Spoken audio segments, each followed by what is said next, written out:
Dear students, welcome back to the channel. We have discussed up to question number 10 of the sample paper. Now we are going to start with the 11th question. It says a quadratic equation x square plus x minus 1 is equal to 0 is given. We have to state what is the nature of the root, which is the correct option.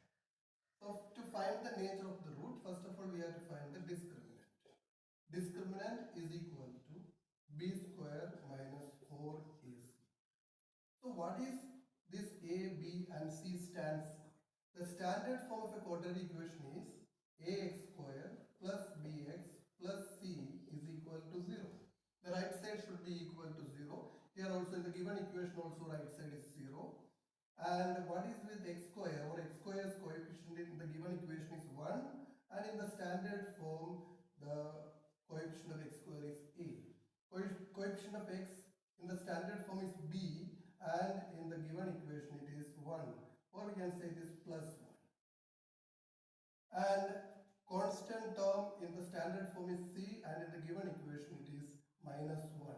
So c is minus 1. Put those values in discriminant. B is 1, so 1 square. Don't give x and x square in the discriminant. Minus 4 into what is a? A means coefficient of x square. It is 1 in the given equation, and c is minus 1. Take the sign also if there is negative sign. 1 square is 1, and minus multiplied by minus it becomes plus. 4 into 1 into 1 it is 4, and the discriminant is 5. Discriminant is 5. This discriminant is definitely greater than 0. So normally what is the nature of root? The nature of roots is, normally we say the nature of roots is real and distinct. Real and distinct. But if you look at the options, you can see real is there in D option, but real and equal. So definitely this D option is not that one. Real, and it should be distinct, but it is written equal. When we will get equal if discriminant is 0. Here discriminant is not 0, it is pi, it is more than 0. So the D option is wrong. And it is written in B, not real, but here it should be real. So this option B is also wrong. And the distinct is coming in A and C. So either A or C may be the correct answer. So normally we are not having this type of nature like irrational and rational. But in this case it is asked like. So we have to go further and find the value of x also. Find the value of x also. How do we find the value of x? X is equal to minus b plus or minus root d by 2a. Here it is minus, b is again 1, plus or minus root d. D is 5 by 2 into a. A is 1. So 2 into 1. So minus 1, we can write, separate it, plus or minus 1 time plus root 5. Are you getting the root of 5? No. If it is root 25, we can write 5. If it is root of 4, we can write 2. Here, 5 is not a perfect square, so we are not getting its root. By 2, this is one value of x, or the second value of x is minus 1, and here plus or minus. One time we put plus, and the second time we put minus root 5 by 2. So we are getting two values of x, and both are different because one is plus here and the other is minus. So the roots are distinct with roots. If roots are present, they are irrational numbers. So the roots are different roots we are getting, and irrational number we are getting. So the correct option is A. Okay, I hope you got it.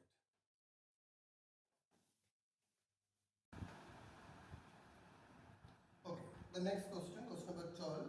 It is given theta is 30. Theta means the angle is 30. Then find the value of 3 tan 30. Okay, it is mentioned 3 tan theta. Okay. theta's value is 30, so we can write 3 tan 30. Okay, don't multiply 3 and 30 together. First you find the value of tan 30. What is the value of tan 30? Tan 30 is 1 upon root 3. Multiplied, here it is multiplied by 3.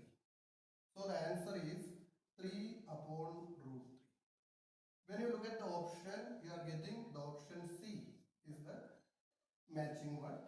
But many times we are not writing root 3 down. Whenever the denominator is having root or irrational, we make it rational. So we are multiplying with root 3 up and down to make the denominator root free or rational. It is 3 root 3 by root 3 in root 3 is 3 and 3 gets cancelled. The final answer is root 3 when we normally do this type of questions. But here when we reach this stage itself, we are getting the answer. So in an MCQ we have to always tally with the options. Here the option C is the correct answer, but if it's a 2-mark question, you have to go ahead by rationalizing the denominator. Rationalizing means make the denominator root free. Okay, this is it. Okay, next question, question number 12.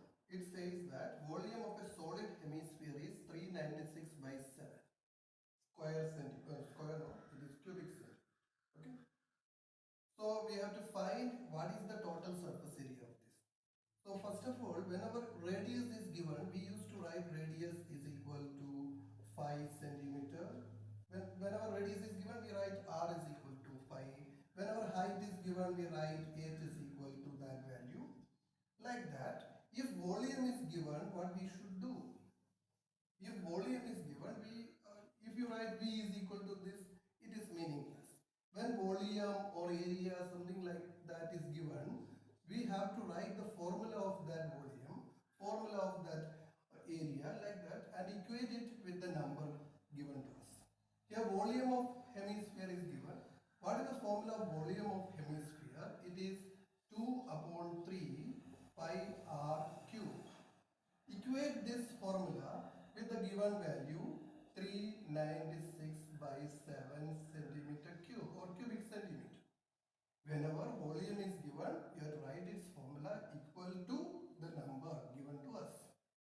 Then you can write 2 by 3 multiplied by pi's value. If it is not given in a particular question, in the beginning of the question or in the instruction part it is given.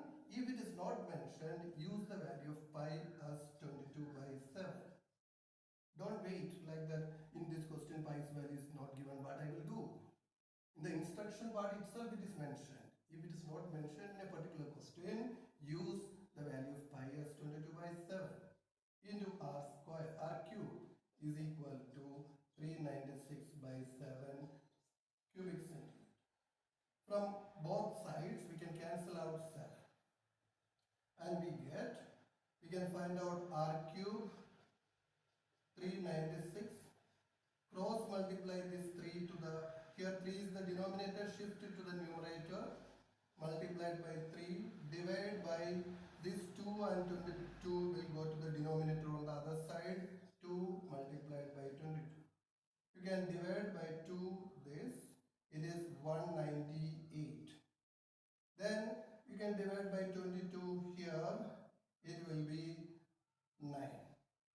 Because 9 2s are 18, 9 2s are 18 plus 1, 19. So you get r cube is equal to 9 into 3 centimeter cube. That means 27 centimeter cube. 27 centimeter. 27 is the cube of which number? All of you know it is 3. So we can write 3 centimeter the whole cube. From either side we can remove the cubes and write radius is equal to 3 centimeter. So we got the radius of the hemisphere. But the question is not stopped there. We have to find the total surface area of the hemisphere. So how do we find the total surface area of the hemisphere? Here one portion is very important. Total surface area of solid hemisphere. Solid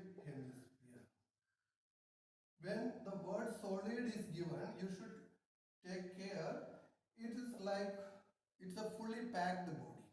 It is not hollow inside. So if you take a solid hemisphere like this, the base is packed, and the curved surface area also you have to count. So the total surface area of solid hemisphere is 3 pi r square. Don't take 2 pi r square. If the question is hollow hemisphere, you have to write 2 pi r square. Because if it is hollow, the base is not there. You can put your hand inside it. Here it is packed like a tarbooj or watermelon like that. So 3 into pi is 22 by 7 into radius we got, it is 3. We can write 3 into 3, that is 3 centimeter the whole square. That is 3 multiplied by 22 by 7 multiplied by 9 square centimeter. Then multiply 9 and 3, you get 27. 22 multiplied by 27 upon 7 square centimeter. Multiply it, 27 twos are 54 and 5 is the carryover. 27 twos are again 54 plus 5, 59. 594 by 7 square centimeter. Okay, you can tally with the option. Okay. Okay. Question number 14. It's a very easy question. Direct question we can say. A bag contains 24 balls. Of those, 4 are blue balls, 11 are green, and the rest are white balls. So how many white balls are here, that we have to find out first. 4 plus 11, 15 out of 24 are over for blue and green. So how many are there in white? Add them and subtract from 24, you will get 9 white balls are there. So what is the probability of getting a white ball? When you draw a ball, what is the probability of getting that ball is white? So the probability formula is this: number of white balls divided by number in the sample space. Sample means all together. How many are there? So how many white balls are here? Here 9. And what is the total number of balls? Sample space means all together how many balls are there. For sample space, how many are all together in this experiment? How many balls are used? 24. You can cancel out by 3. Then 3 upon 8. Match with the option. This is very direct and easy question. Okay, let's discuss question number 50. We have to find a point on the x-axis nearest to this point, -4, -5. Okay, I have drawn this on a graph sheet, and this is the point -4, -5. And this is x-axis and this is y-axis. We have to find a point on the x-axis which is nearest to this point. Always nearest point is the perpendicular distance from this point to the x-axis. This perpendicular distance, where the perpendicular distance is falling, that coordinate we have to take. So what is the coordinate of this point? On x-axis, always y coordinate is 0. On x-axis, always y coordinate is 0, and x coordinate is whatever number is written here, that you have to write. And if the question is like this, from this point, what is the nearest point to y-axis is asked, like this. The perpendicular distance you have to draw, and then write this point. This point is here, it is -5. It is on which axis? Y-axis. On y-axis, always x is 0, x coordinate is 0, and whatever number is written on y-axis, that you have to write as y coordinate. Okay, and here this is not asked, this is asked. Check with your option which one is giving the correct answer. So this is a direct question. Okay, let's go to question number 16. I am starting with the options. Okay, from the option we will go to the question. So 4 options are given. What is median. You should know the definition of all of this. What is median? Median is the middlemost observation. Median means middlemost observation of a given data. Of a given data. Okay, if you take the example like this, but it should be from ascending order or descending order like this. Some students marks are written like this: 2, 3, 4, and 10. Okay, one more, 11. These are the marks of some students. It is written from small to big, or we can say ascending order. So which is the middlemost observation? That is the median. So median means the middlemost observation of a given data. What is the meaning of mean? Mean is the average of observations. Observation.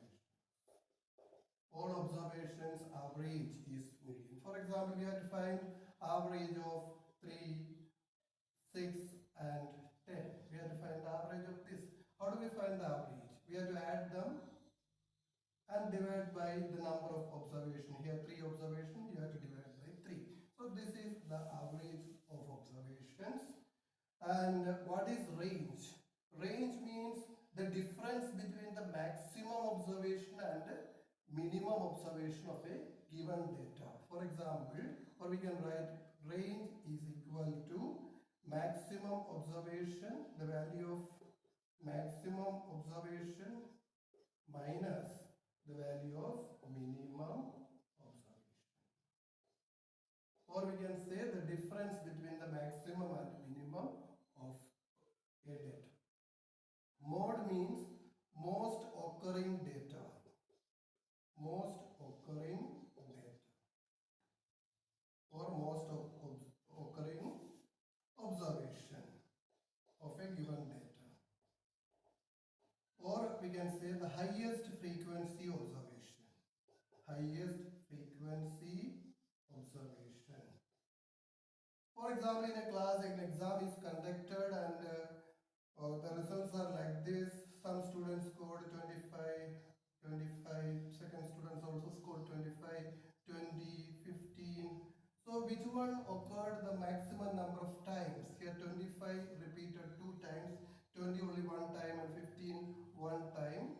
Which one happens the maximum number of times or most occurring or highest frequency observation is 25. So mode is that. Well, these all actually of 9th standard, basic information of median, mean, range, mode. And here our question is, what is the name of middlemost observation of a data? That is mean.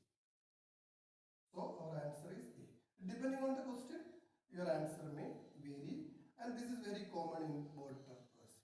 These definitions will be given and you have to write which is the correct option. Okay, let's discuss question number 17.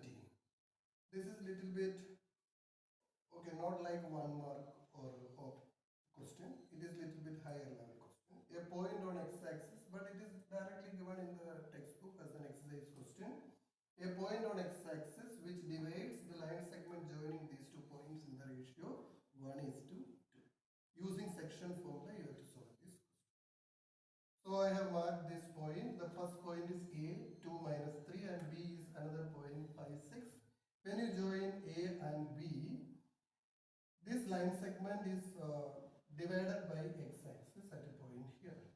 So what are the coordinates of this point P? So P is a point on x-axis. So you should know whenever it's a point of x-axis, its y coordinate will be 0. Its y coordinate will be 0. So we have to find what is its x coordinate. X coordinate may vary. If you have, okay, you can make out. So the second coordinate is sure, it is 0. If you look at the options, option A and option C are having the second coordinate 0. So it tells the option may be A or D. So we can remove B and C, D from this. Okay, these 2 options are not there. So So we have to check A is correct or C is correct. So let this x coordinate be x. And it is divided, this line segment is divided in the ratio 1 is to 2. So it is 1 is to.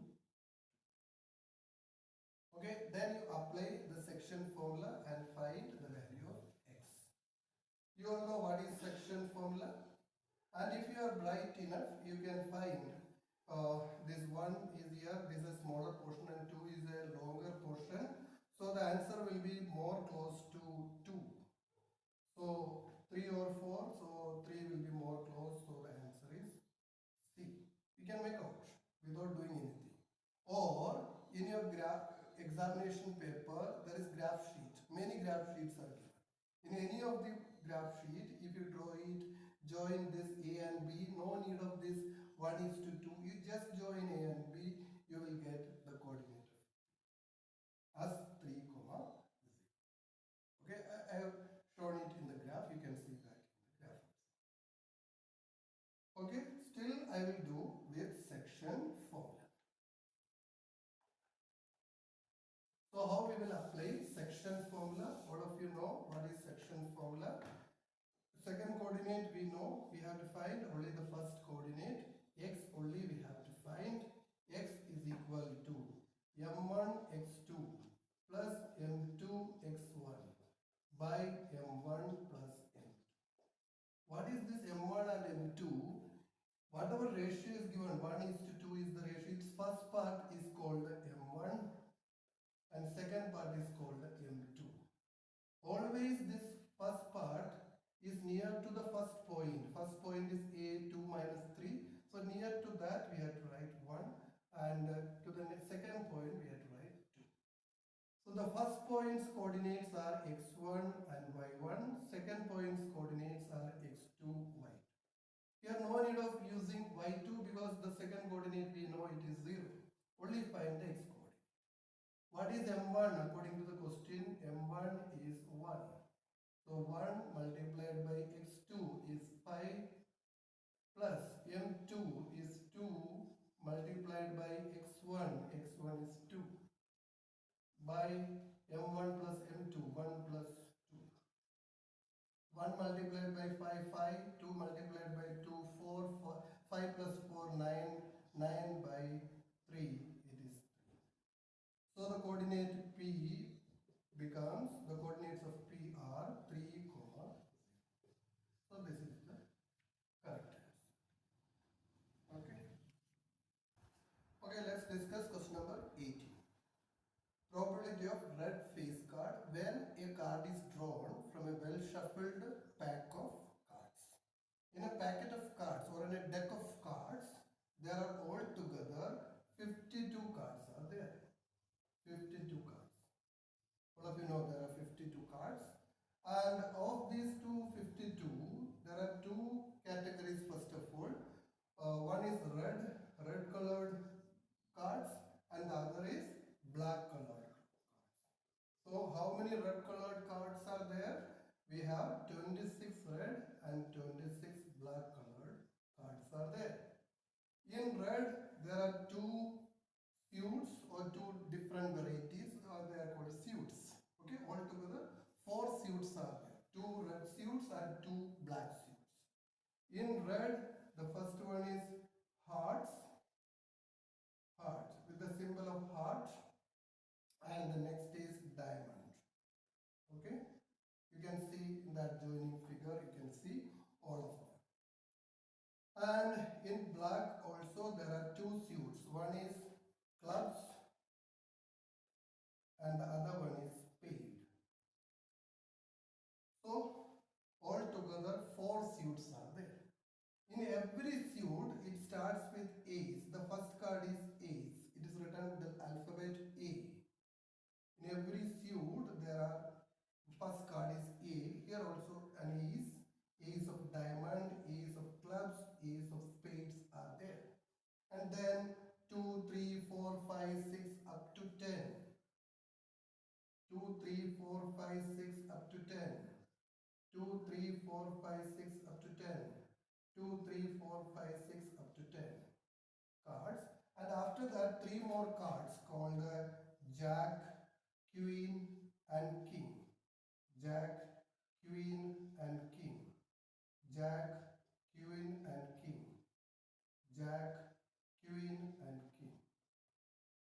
These all together in hearts there are 13 cards, and 13 cards of diamond, 13 cards of clubs, 13 cards of spade are there. So 13 plus 13 plus 13 plus 13 is 52 cards are there. And the bottom line we have written Jack, Queen, King, Jack, Queen, King, and this bottom line, whatever it is written, they are having the pictures, or they are called face cards. Jokers are also there, but joker is not included in these 52 cards. So don't count J as joker. It is Jack. Okay, the face cards are the bottom ones. So how many face cards are there in all? 1, 2, 3, 4, 5, 6, 7, 8, 9, 10, 11, 12 cards. But our question is red face card. In red color, how many face cards are there? In red color, only hearts and diamond are there. Their face cards 3 plus 3. That means probability of red face card is number of red face cards. Number of red face cards divided by number in the sample space. Sample space means all together how many cards are there. Here, number of red face, in red how many face cards? 3 plus 3, it is 6. You don't take these clubs, Jack, King, and these also you should not take because they are the black ones. So 3 plus 3, and all together how many cards? 52 cards are there. 6 upon 52. Cancel by 2. It is 3 upon 26, and tally with your option. Okay, and the question can be asked, what is the probability of red cards? If the question is what is the probability of red card, how many red cards are there? 26 by 50. What is the probability of heart? How many hearts are there? 13 out of 50. Okay, so depending on the question, if you know this, you can write all questions of these cards. Okay, I have given some pictures of all these to you, so you can go through those pictures and understand. Okay, let's go to question number 19. It's an assertion based question. So the assertion is HCF of any two consecutive even natural number is 2. You take any two consecutive means we have to take continuous natural numbers. Okay, we can write the natural even numbers. Okay, even numbers we have to take, it should be consecutive. The even numbers are like this: 2, 4, 6, 8, and goes on like this. If you take any two neighboring means consecutive even numbers, their HCF is 2. You take 2 and 4, their HCF will be 2. That's correct. Okay, you try with 6 and 8, their HCF will be 2. You take 98 and 100, their HCF also will be 2 only. So the assertion is correct. And the second is even natural numbers are divisible by 2. You take, the second part says you take any two natural numbers. Any two even natural numbers you take. For example, you are taking 2 and the next one you take 100. Okay, or you take any even natural number, no need of 2. Even natural numbers are divisible by 2. You take 2, it is divisible by 2. You take 4, it is also divisible by 2. You take 6, it is again divisible by 2. All are divisible by 2. You take 100 and again it goes on, you divide by 2, it is also divisible. So all even numbers are divisible by 2. It is also correct. Both are correct. If both are correct, we have the options like A. The first option says assertion and reason both are correct, and the reason is the correct explanation for the assertion. And the B option says both are correct, but reason is not the correct explanation for assertion. So Here both are correct, so the option may be A or B. We have to find out whether the reason is the correct explanation of assertion. Here, some of the even numbers are also divisible by 4 as well. Okay, some other numbers also. Just by saying even natural numbers are divisible by 2, we are not able to explain HCF is of 2 consecutive even natural numbers is. It should be like this. Consecutive even natural numbers are divisible by 2 and 1. If the reason is written like this, consecutive even natural numbers are or consecutive or 2 consecutive even natural numbers are divisible by 2 and 1 only is written, then we can write the HCF is. There are 2 factors for any 2 consecutive even natural. So you take 6 and 8, both are divisible by 1, both are divisible by 2. No higher factors are there. Common factors are there for 6 and 8. You take this, both are divisible by 1, both are divisible by 2. No higher common factor for any 2 consecutive.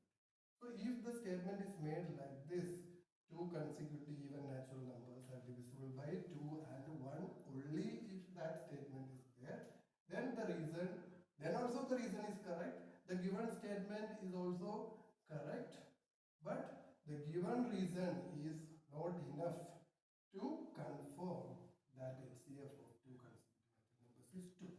So reason is correct, assertion is correct, but reason is not exact reason for the assertion. It needs little more like this. 2 consecutive even natural numbers are divisible by 2 and 1 only. If that way it is given, then we can say reason is the correct explanation of assertion. So here A is not correct, B is correct. Okay. Okay, let's discuss question number 20. It's also assertion reason based question.